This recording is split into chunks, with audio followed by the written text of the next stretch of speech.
Okay, so today's lesson is going to be on substitution and equivalence. So the learning goals for today's lesson: by the end of the lesson, you should be able to evaluate an expression by substituting values in for the variables, and evaluate two expressions to decide if they are equivalent or not. So, to evaluate an expression, or to substitute values into an expression, means to replace each of the variables within the expression with a number. And from there, you can actually solve that expression to get a final value.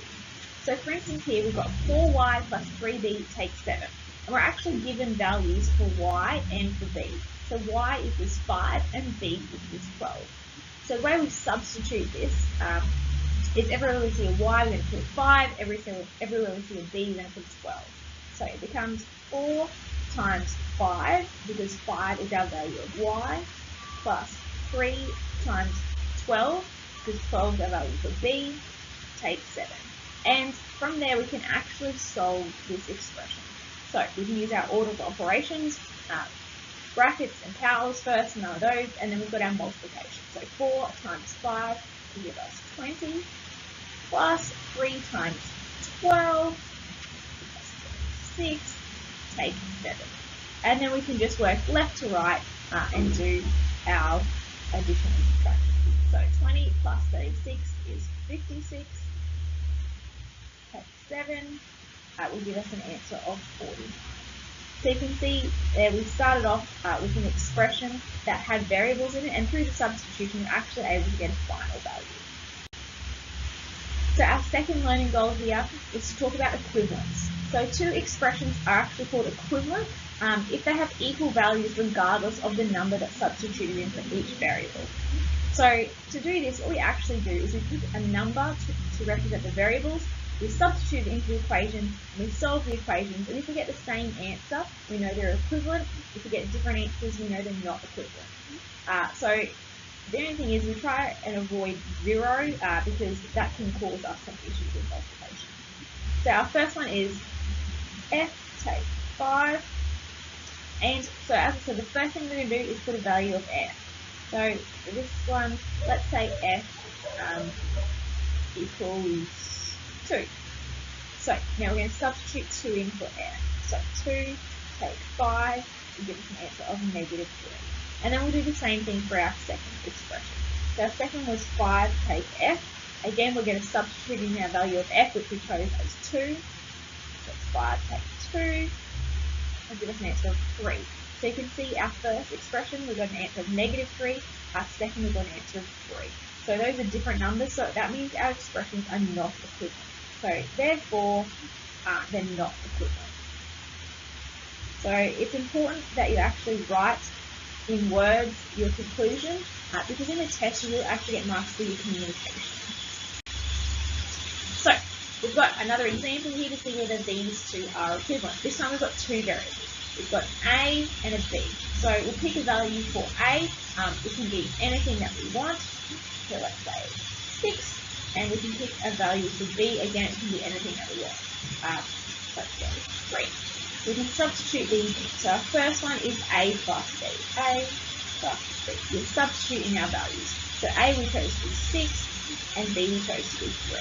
So it doesn't matter what values you pick. As I said, as long as it's not 0, you're fine to pick any numbers you want. So 6 plus 3 is 9. Our second one, we've got b plus 2a take a. So 3 plus 2 times 6 takes 6. Using our order of operations, we can solve that. So 2 times 6 is 12, so 3 plus 12 takes 6. So 3 plus 12 is 15, 15 takes 6, it will give us 9. So both of our equations gave an answer of 9. So therefore they are equivalent. Cool.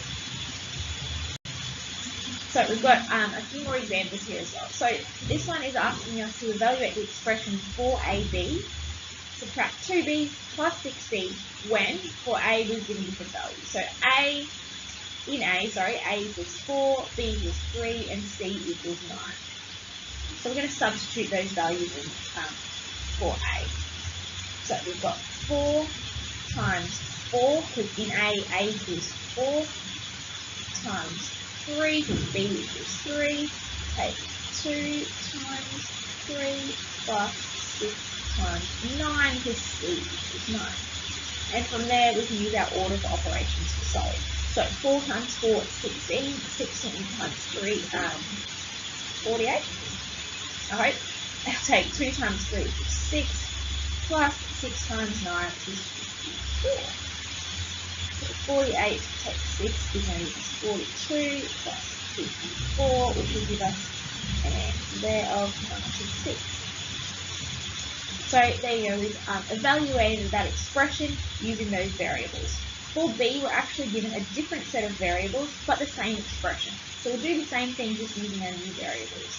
So it's 4 times A, which in this case is negative 8, times B, which in this case is negative 2, plus, okay, so I'll erase that. Okay. Take 2 times B, which in this case is 2, plus 6 times 9. And again, we can solve this using our order operations. So the first thing we do is our multiplication. So 4 times negative 8. We've got a positive number 4 multiplied by a negative number, which is our 8. This will give us a negative answer. So 4 times 8 is going to give us a negative 32. Negative 32 is being multiplied by negative 2, and negative times a negative is a positive, which will give us 64. So 64, subtract 2 times negative 2, which will give us negative 4, plus 6 times 9 is 4. And from there we can keep solving it. So as you may remember, taking a negative is the same as adding, so if you want to rewrite that as 64 plus 4, that's fine. So 64 subtract negative 4 is the same as adding, so 68 plus 54. We can add those together. So 68 plus 54 will give us 122. So you can see that even though we have even though we started with the same expression, I should say, when we substitute in different values, we get different answers. So that's an example of substitution. And now we're going to look at equivalence. So, remember these, let's go A and B. So state whether the following are equivalent or not. A half times A and A divided by 2. So you can probably do that in your head and know that they are equivalent, but I'll show you the working anyway. So we'll pick a value for A. Let's go A equals, what have we done for a while? 10.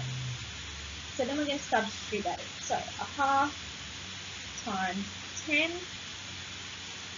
So 1 divided by 2 is going to give us 0.5. 0.5 times 10 is going to give us 5. Our second expression, we've got A divided by 2, which will also give us 5. So therefore they are equivalent. So I'm just going to write yes, a y for yes. In B, it's a bit more complex. So we've got 3 plus 6y and 3 in brackets 2y plus 1. So we'll pick a value for y.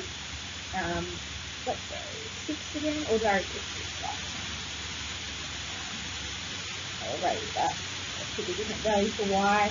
How about 5 instead? Right. 10 would help. Okay, 5.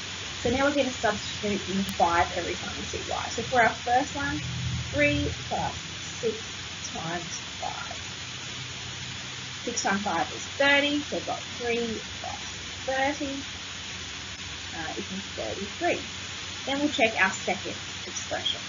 So we've got 3 times, and in brackets we've got 2 times y, which is 5, plus 1. So using BOMDAS, we'll do our brackets first. 3 multiplied by a bracket. So in our brackets we've got multiplication and addition. So again we're going to do our multiplication first. 2 times 5, 10 plus 1. So that's 3 times 10 plus 1 is 11. Which will give us an answer of 33. So again, we've got 2 equivalent fractions. So, 2 equivalent expressions. So yes, they are equivalent. So that's the end of this video. Hopefully you learned something there. If you need help, make sure you do see me in class as well.